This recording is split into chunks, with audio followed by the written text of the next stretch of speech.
My name is Augusta. It's really good to see you all. Hey, everyone online. Hi, friends.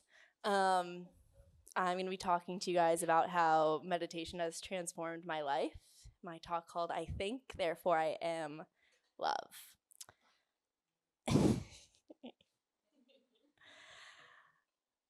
For as long as I can remember, my biggest fear was myself. I was afraid of my own voice. I was really afraid of how I would show up in the world or how other people would perceive me. I preferred the back row. I stayed quiet. I kind of wanted other people to take the lead. I would follow their go.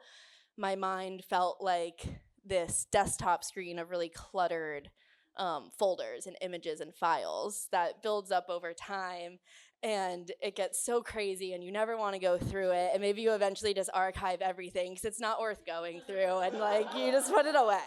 You're not going to dive into it. And that meant that I was never getting to know myself. I never sat with myself to dive into what was inside. I was really quiet as a kid. My mom even put me in singing lessons at a young age in an attempt to teach me how to project my voice, which didn't work. I'm not a great singer. Maybe I learned how to yell, but it was still never my own words. And there was definitely phases where I thought I was going to have breakthroughs, phases where I thought, oh yeah, I'm making progress. I'm stepping into myself. One of them being my first experience. Oh no. Whatever.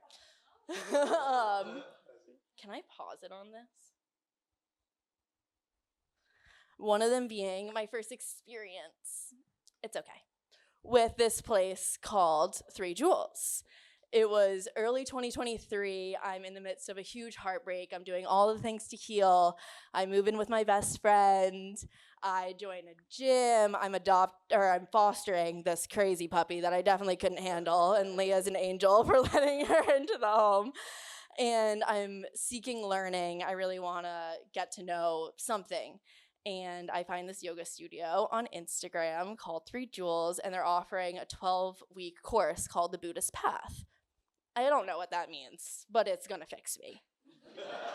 It's gonna be the thing, it's gonna fix me. So I sign up, and I'm really, really excited, and I am doing it on Zoom, because that's easy.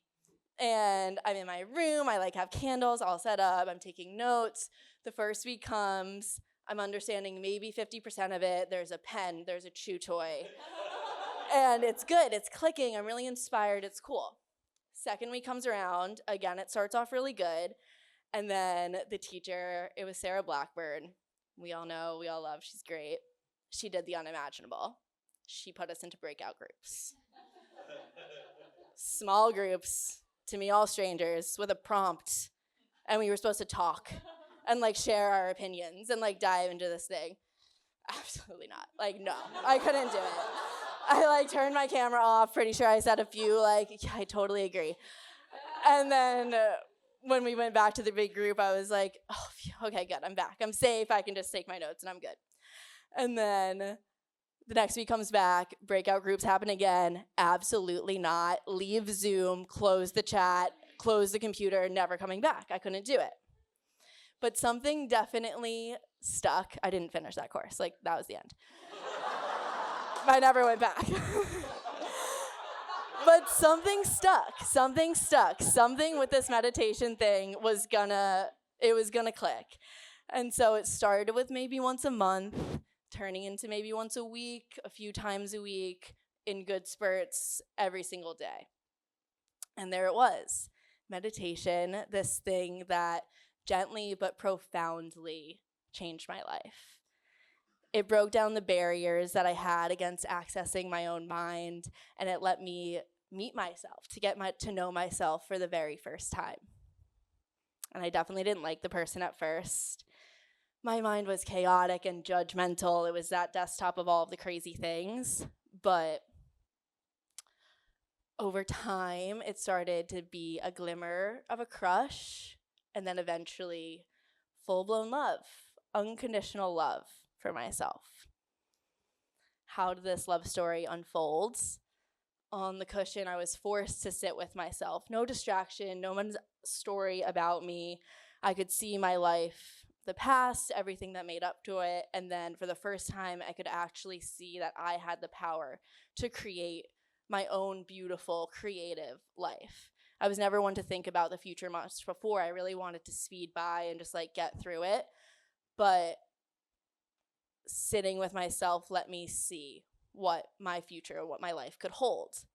And then off the cushion, I started carrying this feeling of love with me in every single daily interaction. I had an intention to tap into the warmth in my chest in every interaction, from a stumble on a street to a dinner with friends. And slowly I just started seeing love everywhere. And I learned that, yeah, life is too good to just want to pass by it. And there's really beautiful moments everywhere.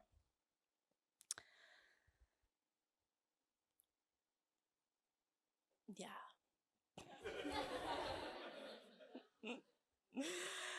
And that's how my love story happened. And it's a really beautiful thing. And now every day is full of love and beautiful moments and creativity.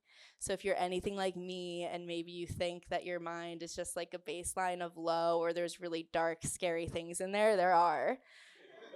But it's really, really worth it to sit with it and dig it all out and organize those files, because there's nothing but love underneath and compassion and goodness. And you don't need anyone but yourself. You just have to close your eyes and let your own love story start to unfold. Thank you all so much.